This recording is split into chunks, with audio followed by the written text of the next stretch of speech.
In today's Leader Feeder, I want to talk about why sometimes in some organizations, people feel the need to cheat or fudge the results in order to meet the expectations of their leadership team. There have been press stories recently about people who have been fudging quality control reports, or you may have seen evidence in your organization of people kind of altering their results to avoid getting punished by their leadership. And so why is it that some cultures almost tend to create this environment where you need to cheat? Well, whether you look at cheating in school or you look at cheating in the workplace, what we're really talking here is about the pressure that people feel to produce results. And if they can't produce those results, then they often try to find a way so that it hides the fact that they haven't met the expectations. But what would cause someone to want to fudge the numbers? I think, when you look at your impact as a frontline leader, a supervisor, or a manager, it's really what do you do when the numbers aren't what you would expect.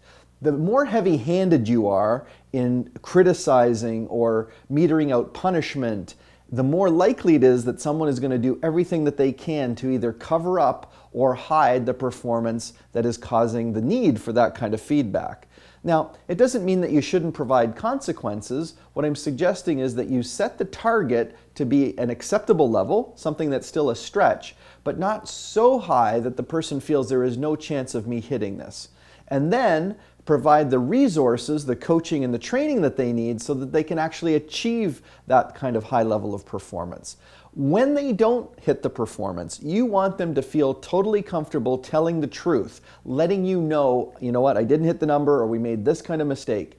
Now, how you react when people make mistakes or when they fail to hit the numbers really determines whether they're going to try to fudge the numbers to pretend that there isn't a problem, or whether they're going to own up to it. The reason why you need honesty is because there's always going to be problems and challenges in every organization.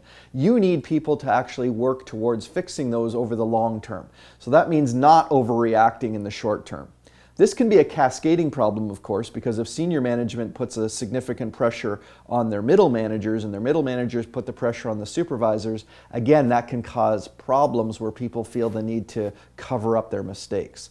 So create a culture of transparency and integrity where people know what's expected, they know when they fall short that they should just own up to it and bring the information to you as their leader, and then you can work on it collaboratively to figure out how to make things go forward. Nothing ever operates perfectly, and you don't want people to think that they have to be perfect in order to meet your expectations. If you've enjoyed this Leader Feeder message, consider bringing us in to do some on-site training with your team or perhaps enroll someone in one of our public workshops.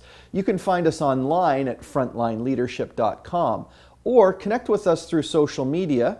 On Facebook, that would be searching for Frontline Leader.